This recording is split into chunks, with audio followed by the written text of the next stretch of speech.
Glad you're with us on NFL Live today. Todd McShay released his mock draft 2.0 earlier. One of the highlights, just 4 quarterbacks taken in the first round and none in the top 10. It's a lot different than last year's draft. And for more on these quarterbacks, let's welcome in Todd McShay. Todd, take us through these QBs. Let's start with Kenny Pickett, who you have as pick number 11, the highest in your mock, going to Washington in this latest draft.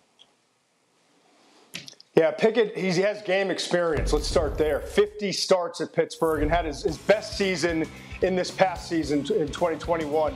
You just look at him, what he can do. He's so good inside the pocket. He feels where pressure's coming from. He can elude it. He's a better athlete than he gets credit for.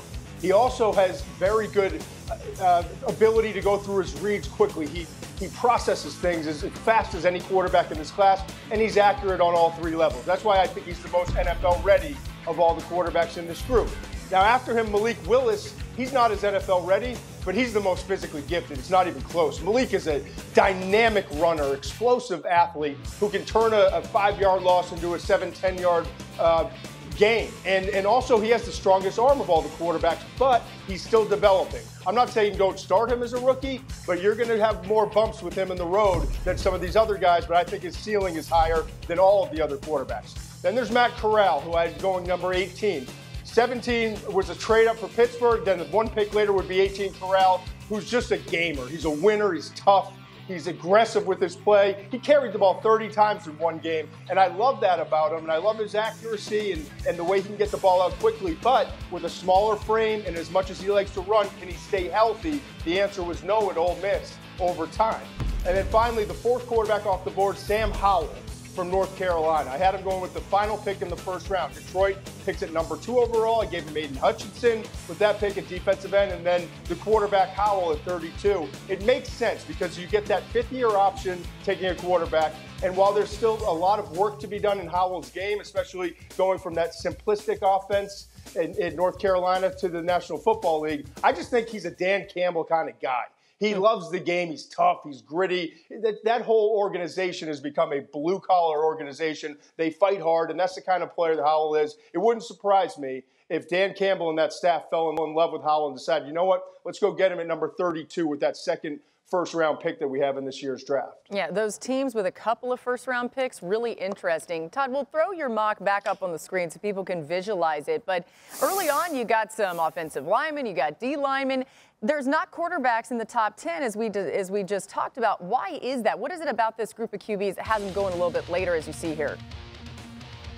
I know I'm boring the viewers and the audience here. But listen, the bottom line is the grades don't match up with what should be a top 10 pick.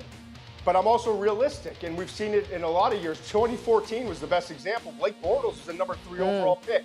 Shouldn't have gone that high, and we could see something similar. Carolina's picking at 6. They have a quarterback need. You look at number 8, the Falcons could possibly be looking for the future. Maybe Malik Willis is a good player to bring in, develop him behind Matt Ryan for a year. And then at number 9, Denver's, are they going to get one of these big-name quarterbacks? Is Aaron Rodgers really going to go to the Broncos, or do they have to go the draft routes? It remains to be seen at this point. But, again, it won't shock me if we see a quarterback or 2 get bumped up into the top 10. But right now, the grades just don't match up.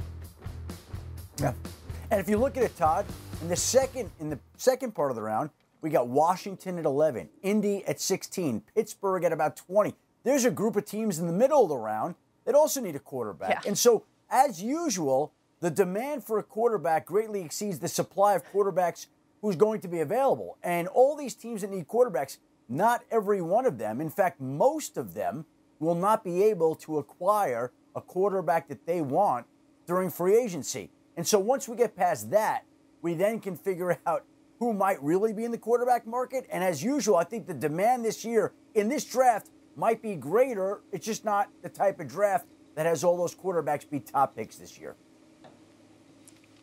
Yeah, Shift, and I think even before you get to the draft, I think everyone is going to want to see what happens with Aaron Rodgers, what happens with Deshaun Watson, throw in Russell Wilson. What's going to happen with these quarterbacks even before we get to the draft? And throw in Jimmy Garoppolo. I think those are 3 or 4 quarterbacks that could alter the draft a little bit, because if they're on the move, they're moving around. All of a sudden, if you're Denver and you get Aaron Rodgers, you don't need a quarterback. And so I think the free agency period where teams are filling their rosters out or starting to fill their rosters out is really going to have an imprint on this draft to see where those guys go. And as far as the draft is concerned, McShay, I like your idea of Kenny Pickett, man, when you talk about NFL ready, because I think the one thing the last draft taught us is it's not always about the guy that can run the fastest or is the biggest, as we've seen with Trey Lance, who's having trouble out in San Francisco. Give me the guy that can process information and deliver the football accurately and on time, and that's what Mac Jones did. That's why he had the best rookie season of them all.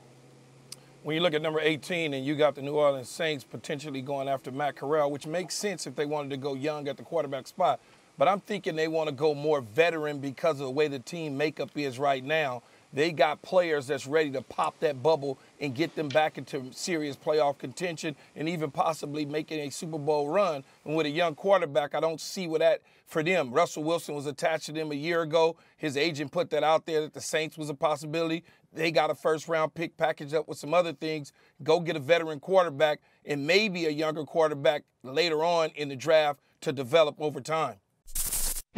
Thanks for watching ESPN on YouTube. For live streaming sports and premium content, subscribe to ESPN+.